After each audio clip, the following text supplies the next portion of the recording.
welcoming Liz Godfrey to another interview on what connects us all.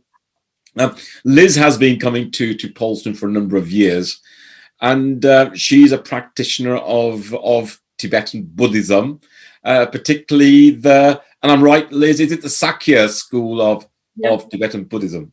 Yeah.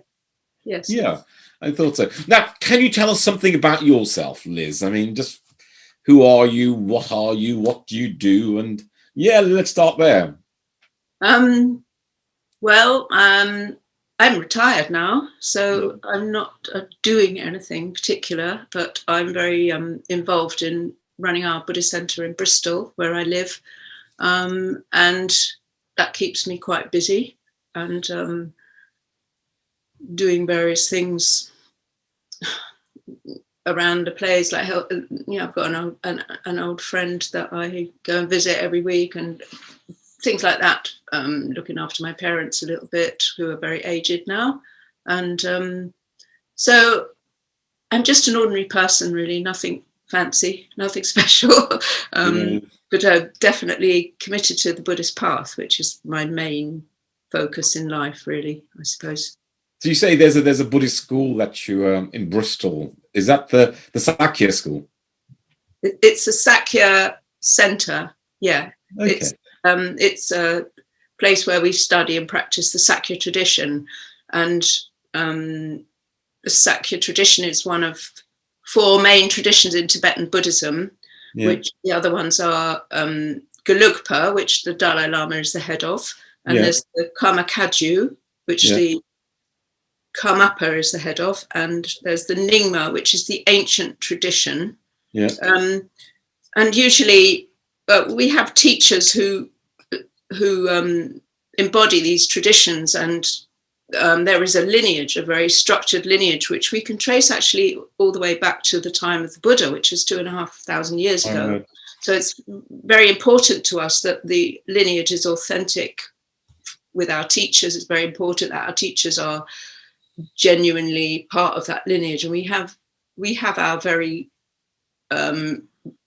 great Lama, English Lama, which is very unusual, who lives in London, is based in London currently. Normally, in normal times, he would be traveling all around the world teaching. And he oversees an organization which we call Dechen. Dechen means great bliss in Tibetan translated from Tibetan. So he also is trained in the Karma Kagyu tradition, which is unusual. But his teacher, Karma Tini Rinpoche, who is residing between Nepal, where he has his seat, and Canada, where he was accepted as a refugee when the Chinese invaded Tibet. He also is fully trained in both traditions, quite unusual. So we have Sakya centres in London and Bristol in the UK. We also have one in Mexico, one in Los Angeles, and one in France, and one in Germany, and then which he is the spiritual director of. And then we have Kagyu centres in Manchester here in UK, and Harrogate, and I think Poland has one, and Bulgaria has one. And so our Lama, or Guru you may say, is the equivalent in Sanskrit. He travels all over the world teaching. He's taught in Japan, India, and all the countries I've mentioned. He's very highly realized scholar and meditation master, and he is our direct teacher. Wow. So we have the great good fortune to be able to have contact with him, direct contact, and he will guide us in our practices. So he will give us individually appropriate practices for our lives. So we can go and see him, and he'll ask about what your life consists of and so on, and then he will give appropriate practices. And I've been practicing it under his guidance for 27 years. I just counted it up. Did you start your interest in Buddhism with Tibetan Buddhism, or was it another school, or is this all you've been doing? Oh, I I travelled in India for a few years when I was young, and I was interested in all things spiritual, and I investigated sort of Hinduism and so on, and I did study yoga for a few years, and then something was missing for me. I can't quite qualify that, but and then I met this teacher. So I was interested. Yes, I was interested in Tibetan Buddhism, particularly for some reason, because it was flagged up in my life. I don't know. I just found it. I was just drawn towards it. I don't really. Yeah. Why? Well, I didn't know much about Buddhism, I suppose, and then two people at the same time said to me, there's this Lama coming to Bristol. And so I went to see him, and I was just really quite bowled over by his intelligence and his ability to clarify things so clearly. And I was really looking for a teacher and a guide. So I took refuge with him, and I've been following him ever since. That's a word I hear quite often, taking refuge, and you take refuge in the Buddha. Maybe let's start there. What is I know there's a number of schools of Buddhism, maybe 3, I think, but essentially, what is the core of the Buddha's teaching? So, in order to become a Buddhist, formally, one goes through a ceremony which is called taking refuge. And that's across the board with all types of Buddhism. There are many, many different schools of Buddhism on different levels, like maybe you meant the 3 so-called vehicles, the Hinayana or the Theravadan tradition, the Mahayana, which is Tibetan, and within the Mahayana tradition there is the Vajrayana, which is the deity practices and so on, the tantric teachings, which are ancient scriptures, which have been preserved down to the present day. So taking refuge, we take refuge in what are called the 3 jewels: the Buddha, the great teacher who lived 2,500 years ago, and what he represents, and the Dharma, his teachings, the Buddha Dharma, and the Sangha, the followers of the Buddha.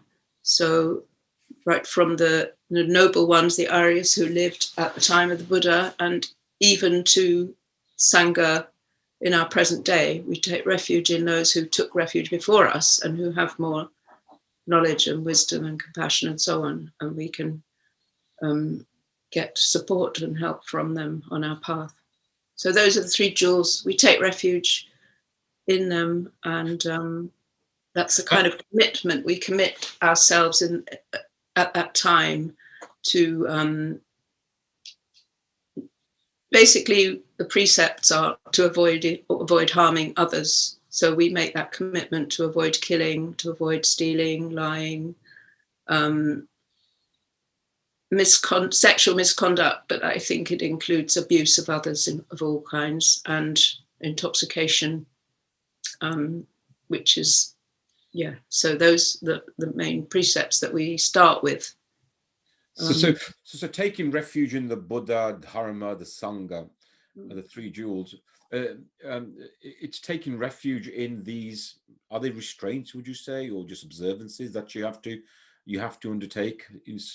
No, they're really like, we can view them like protection, because we come to a point in our life where we feel that nothing is reliable, nothing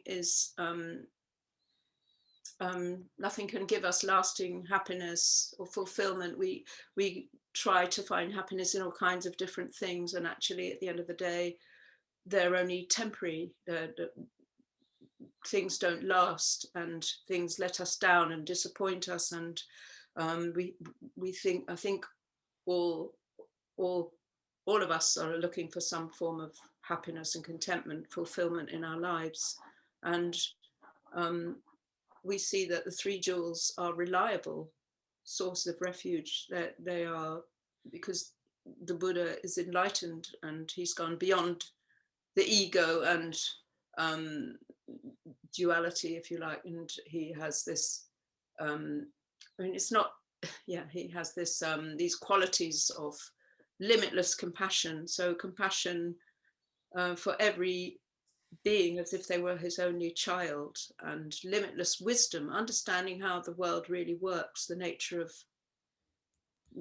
things, the nature of mind, and he has the power to help others, to be able to help others to free them from suffering. Suffering you need to hear if we're talking about Buddhism.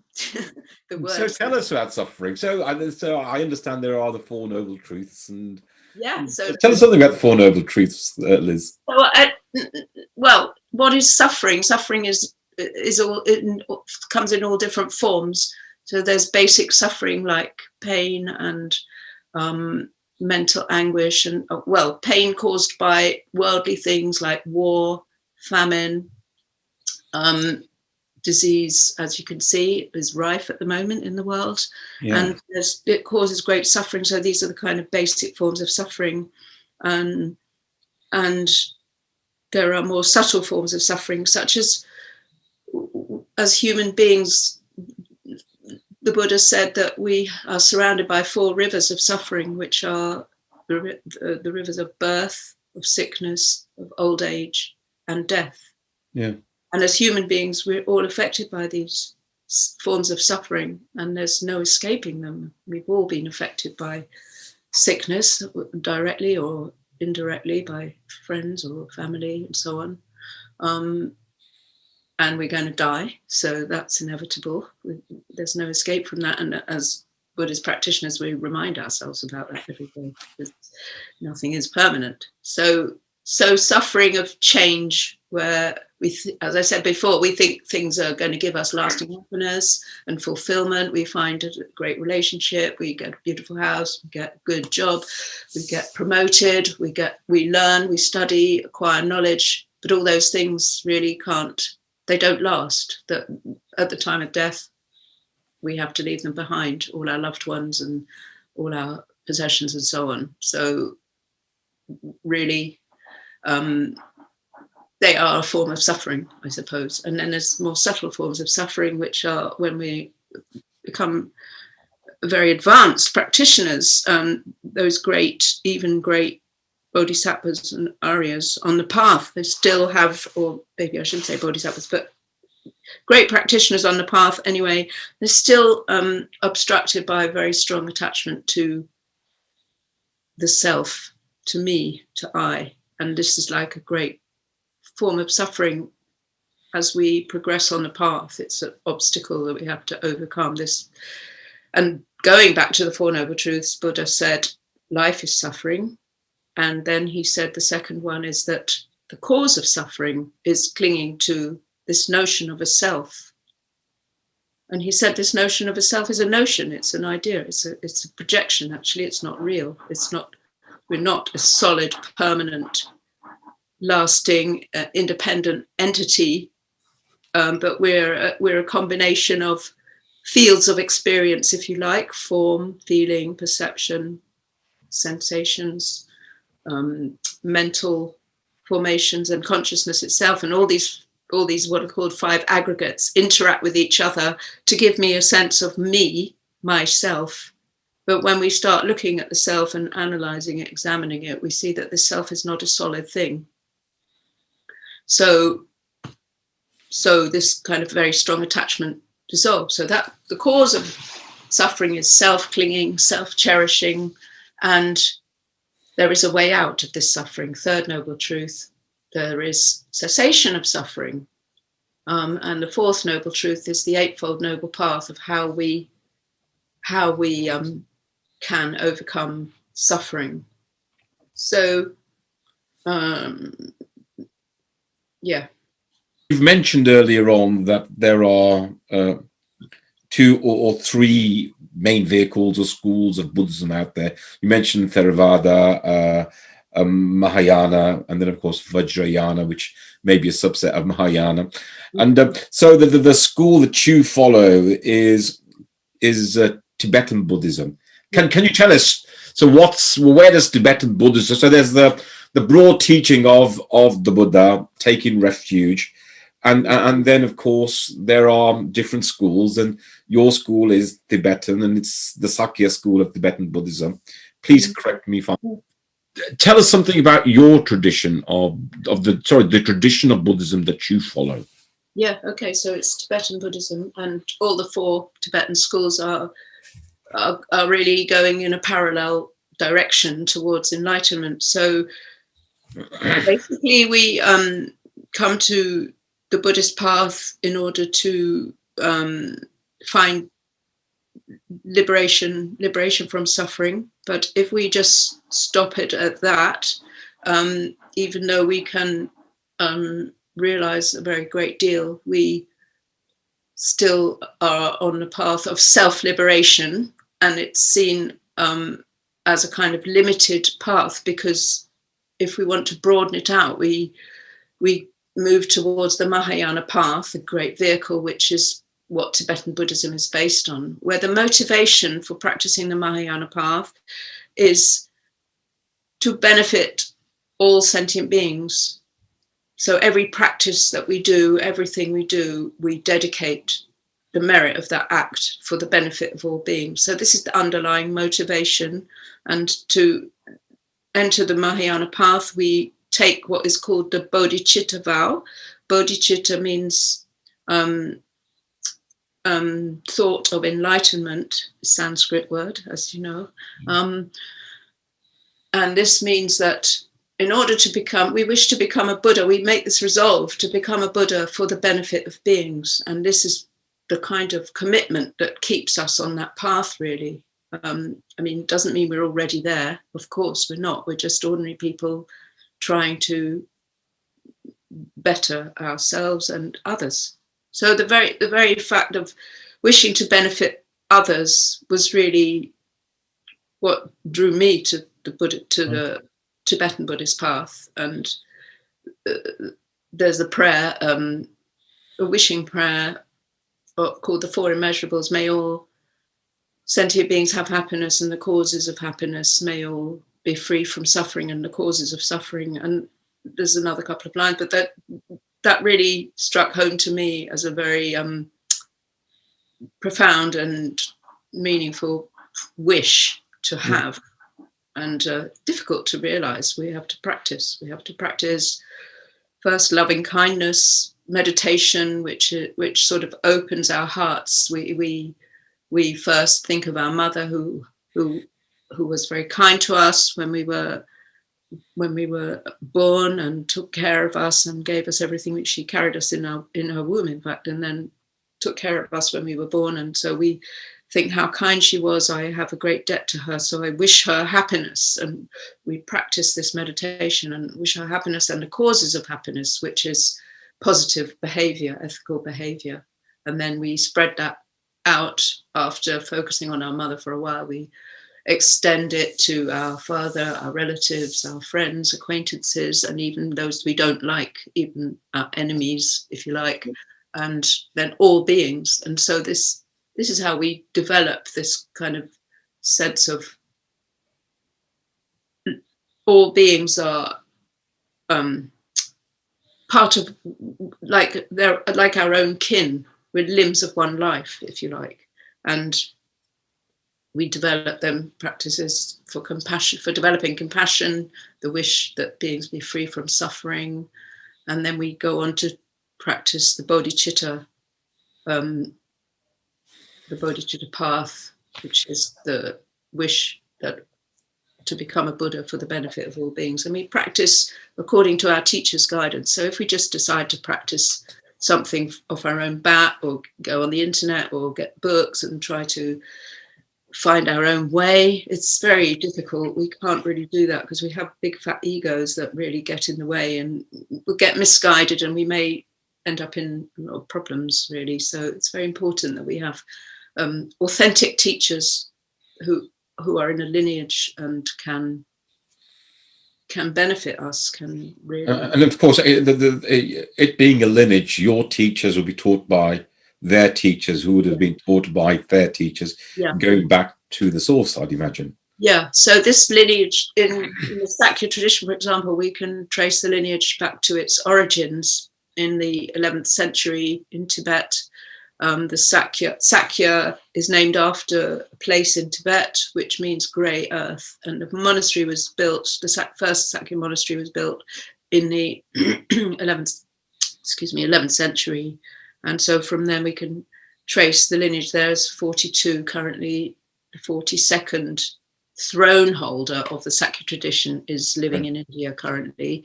But we can also trace beyond that back to the Buddha through the lineage. It's traceable. And what is the source of Tibetan Buddhism? Who started it? How did it start? So there was a king in the 8th century called King Trisondetsen, a Tibetan king, and he wanted to bring Buddhism from India to Tibet, but there was a lot of opposition in Tibet. There was a lot of difficult. There was a difficulty in establishing the Dharma really in Tibet because of so much.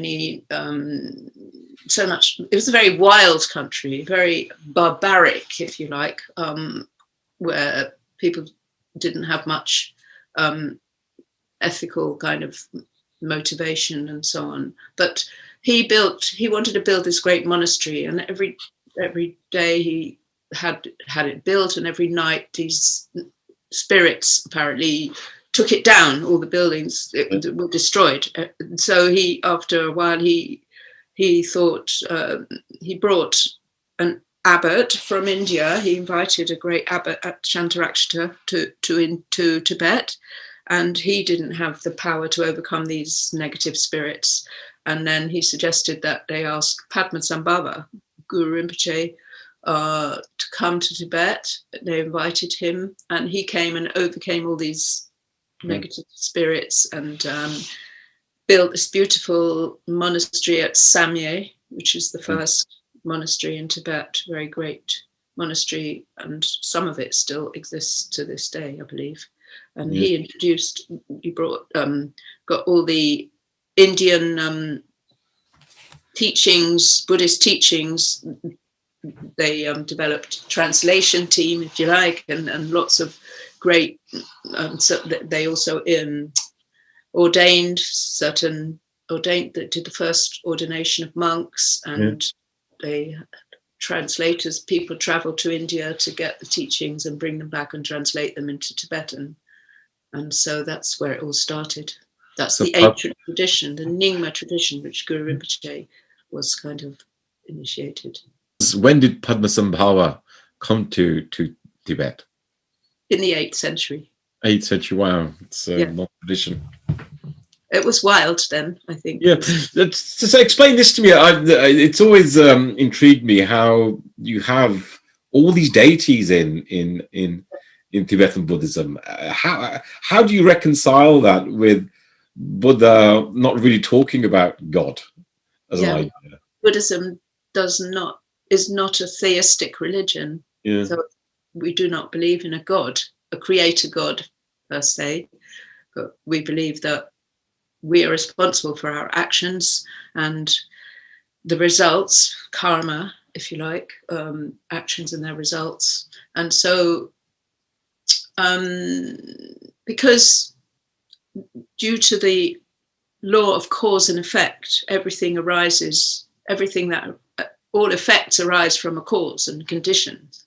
So everything that arises now is the result of a previous cause. So for example, it's said that we've been reborn again and again since beginningless time. There's no beginning time because there's no one day when God said, now life exists from today. It's not really, in Buddhist logical viewpoint, it's not feasible to have that kind of thing. It's logical to say that everything arises from the previous moment. So the mind also, the awareness of the mind results from the previous moment of awareness in the mind, and that results from the previous moment, and so on and so on.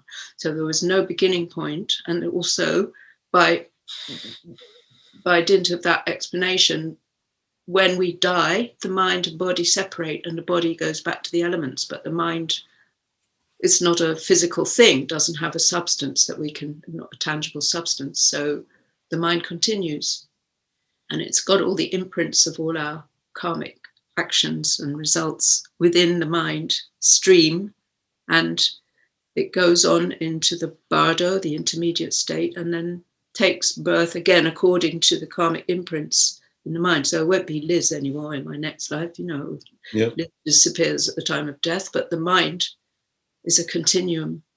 Does that explain it? Yeah, but why do we have many deities in Tibetan Buddhism? Sorry. Yeah. So they are kind of a reflection of enlightened mind, really. Many of the deities are from the Hindu mythology or Indian mythology, I suppose, really. But they represent certain qualities and characteristics that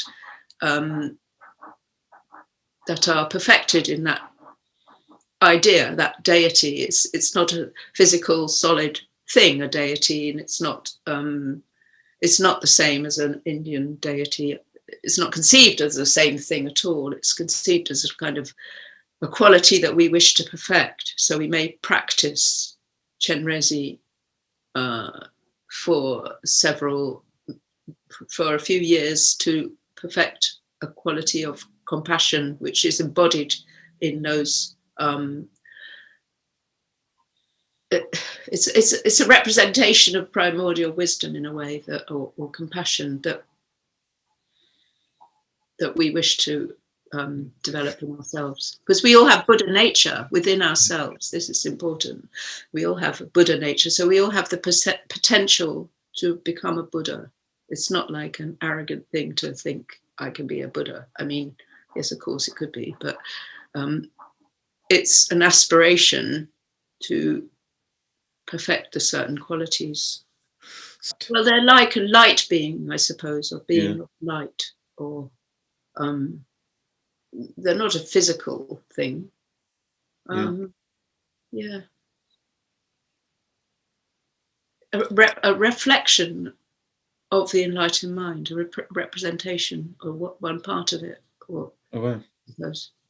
And so you have deities, and then you also have probably the opposite of deities, I'd imagine. The demons. Did you have them as well?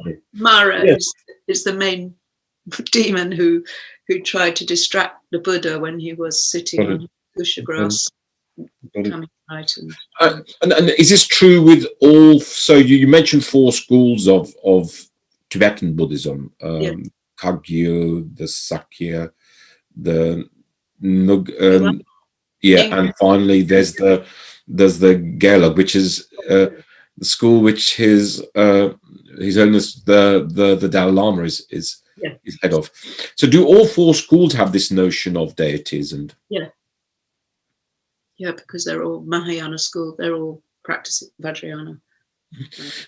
Let's move Sakya aside for one moment, only because we can talk about that later. But so what are the main differences between the other 3 schools? The main differences is the lineages are different. They're different masters that comprise their lineages. So it's really very little difference. But over the centuries, obviously, slightly different practices have evolved. Yeah. They all have a similar aspiration, a similar direction. It's just that, like churches in England, or in the West, you've got so many different types of churches, but they're all Christian, if you like. Yeah. That's the parallel example, I suppose. So all these lineages are parallel, and they're heading for the same goal, aiming for the same goal in their teachings. And do these lineages work together in any way? Do the heads of all these schools meet up and speak with each other? Would His Holiness the Dalai Lama meet with Karmapa, for example? And absolutely. Yes, absolutely. And His Holiness the Sakya Trizin is Sakya Trichin is a great.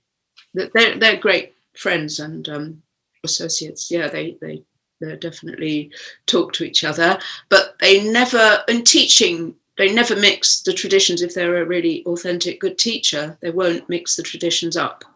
So even my teacher, Lama Jampatai, he will not introduce, if he's teaching at a Sakya place, he will not bring Kagyu teachings into his teachings unless but to a reference, but he won't mix them. So they're very pure, because they're very pure and powerful in their own right, and to mix them is not beneficial. It's going to corrupt them in some way, and it's very easy for teachings to become corrupt if people don't handle them in the correct way. Okay, got that.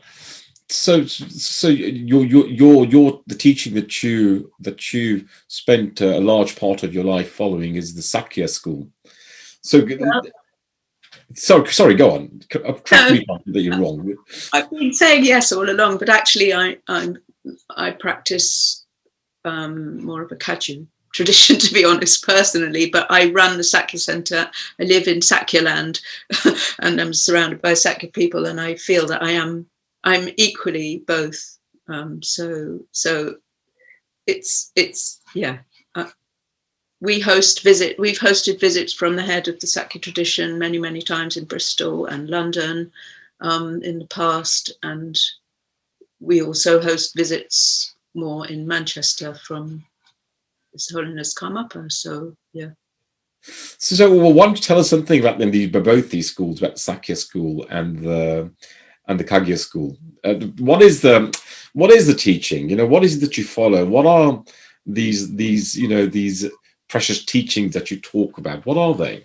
Well, they're so first it started with Buddha's teachings, the sutras, the spoken discourses that he gave, and then over the centuries there are lineages of masters who wrote commentaries on these teachings and explanations, because some of them are very difficult to understand and very subtle. So rather than us just going straight to the sutras and studying those, we go to our teacher comes and he will teach a text, like a commentary on a sutra, for example, or a commentary on a teaching which is very ancient and it's being passed down through the Sakya School. So, for example, there's a teaching called Parting from the Four Attachments, which is a Sakya teaching, and it's come down from the 11th century when the Sakya lineage started, and it's about the attachments that we have that obscure our progress, if you like, or obstruct our progress, starting with the 8 worldly dharmas that we all look to for. We all pursue 8 worldly dharmas are happiness, trying to get the positive ones and avoid the negative ones. So happiness and sorrow, gain and loss, profit and gain and loss, fame and notoriety, and of course now I can't remember the other ones. I can, but I've forgotten momentarily. So these things are qualities that we all pursue in our worldly life. So we're living in this worldly existence, which is in Sanskrit samsara. We're living in this cyclic worldly existence, which is like we're trapped in. So if we can start to renounce things like happiness, and if we're suffering, we accept it rather than fight it. So it's like, or if we're poor, we accept it rather than being angry about it or annoyed, or so it teaches us to kind of relax with whatever situation we have. And then so we hear about that we have precious human birth, which is that not only are we born a human, but we have the ability to study and practice and meditate. We have that capacity because we are humans, and we have a connection with the Dharma. We've made a connection. So this is like makes our life precious. And then we hear that life is impermanent, a very extensive teachings on impermanence and how nothing stays the same at all for very long, and we're going to die. We don't know when. It might be today or tomorrow. It might be in many years' time, but there's no set lifespan, but everything that comes together must fall apart, said Lord Buddha. So this is impermanent. So it sort of like wakes you up to the present moment. That's the only thing we can be sure of. We can't be sure of tomorrow or anything, and the past has already gone. So the only thing we can be sure of is the present moment. So it's kind of a wake-up call to practice the Dharma. We have precious human birth, and then we hear about karma and how all our actions have a resultant effect, and all those results are stored in our mind stream, as I explained. And then we hear about the sufferings of samsara, which I've already talked about quite a lot. So, and that we're in samsara, worldly existence, it has defects. Wherever you look, it's pervaded by these defective experiences, and we're never going to find fulfillment. We'll always be dissatisfied, even if it's a subtle kind of suffering, dissatisfaction, and a sense of not being complete or missing something, that kind of more subtle thing. So those are the basic teachings of the parting from the four attachments. So hearing these teachings, we develop renunciation from worldly existence. Not what we have to shave our head and go and live in a cave or anything, wear robes and live in a cave. It's not like that. It's more of our mental, or it's more of our mindset, I suppose, that things that we're attached to, and we can just start to let them go and relax in the present moment, and stop fighting with the world, stop trying to acquire things to make me feel more real and more substantial, when actually it's like an illusion. Things are like sand going through your hand, through your fingers. It's like, nothing is going to stay the same. So what the first lesson my teacher told me when I was talking to him, and I've got this terrible problem, he said, you need to relax. And I'm still learning that lesson all the way through my Buddhist path, 27 years. The relax is the best lesson, to relax. I suppose in all the schools of Buddhism, I'd imagine there is meditation. Meditation, of course, key, crucial. Why is meditation so key to the practice of Buddhism, and especially Tibetan Buddhism? Yeah, well, it's all Buddhism, I think. The Buddha told us that we should hear, think, meditate. So we need to listen to the teachings and understand them, think about them, reflect on them. So that's one kind of meditation, reflective meditation. So we might have a talk about some aspect of Buddhism, and then we reflect on it, or we might have teachings from our teacher, and we reflect, we take notes, and then we reflect on those notes and reflect on it, and then we just sit and meditate with it until those teachings become our own experience. So meditation is vital. Without meditation, there's no realization, and that's what we're trying to achieve, is realizing these teachings that we're given for ourselves, to make them part of our own experience. You talk quite a lot about teachings. What is the relationship between teachings and, say, meditations? Are they the same, or do you bring your teachings into your meditations? Is there a relationship between teachings? There's different types of meditation. So you can have calm abiding meditation, tranquility meditation, where you just count the breaths, for example, watch the breath in order to focus, have a focus. Or there's reflective meditation and analytical meditation, where you ask questions, where after one has achieved that tranquility meditation to quite a high state of one pointed concentration, then one can introduce what's called, so we're talking about Shine meditation, one pointed meditation, and then one introduces Vipassana, or insight meditation, where one asks set questions like, what is the self? Where is it? What color is it? Does it have a color? Does it have a shape? Does it have a location? And we can't find it because we look in the body, we look in the mind, and then so the self therefore doesn't have the existence. That this is how we realize. And then we ask this, do Vipassana meditation. I mean, you have to be, it's quite an advanced practice. You have to have guidance really to do it properly. And then you, at the end, you just relax and relax without thinking about anything. And that's the meditation of just space, of giving us Buddha nature, relaxing Buddha nature. How important is meditation to you? Oh, vital. I do it every day as much as possible. And if there was a single lesson that teaches you, what would it be, meditation? To relax. And that's on all levels, you know, that's profound because we don't. Yeah.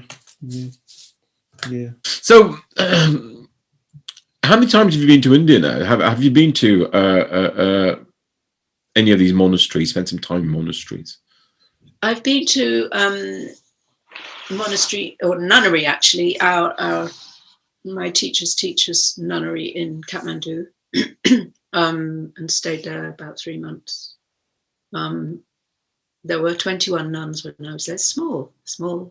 You were there for 3 months? Yeah. In wow. 1999. Yeah. Yeah, and it was a great experience. I did some retreat, short retreat, a few days, 10 days or something. Excuse me. And just didn't speak any Tibetan. The nuns, I was supposed to teach them English. We sort of laughed our way through. I've never laughed so much. Wow. In my whole life, when I was with these lovely Tibetan nuns, they'd make you laugh. We just have they're such fun people. They're such joyous. It's not joy, it's just, I don't know how it happened, but it was wonderful. And they do all the rituals every day. They get up at 4 o'clock, bang a great big drum, you know, wake you up. And they do these pujas all day, more or less. Give you lovely food. Yeah, look after you really well. Well, me. Yeah, and what was it like spending all this time, no doubt, doing practice and doing pujas and meditating? What was it like for you? Oh, it's lovely. I just like it. It's great. I didn't miss anything. It was quite near. The nunnery is quite close to Bodhanath Stupa. Yeah. In Bodh in Kathmandu, which is a great pilgrimage place. So we'd go there every day and do some circumambulations of the stupa. And life there is unbelievably, you see everything there, you know, I'm sure you know. Yeah. You see everything. But Tibetans come there in their thousands as a pilgrimage, place of pilgrimage. It's supposed to be built by Guru Rinpoche or King Tristan Detsen and Guru Rinpoche in a previous incarnation. So, any message on unity from your tradition?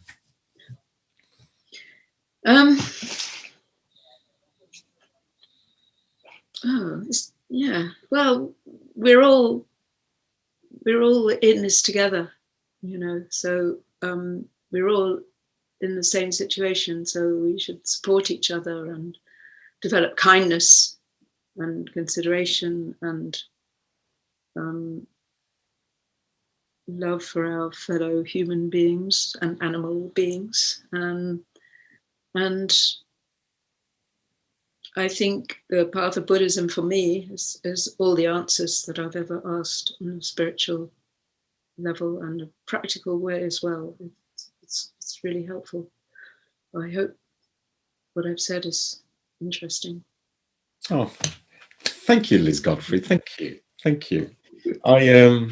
I look forward to seeing you again, hosting retreats. Well, thank you. Really enjoyed that. Good, thank you.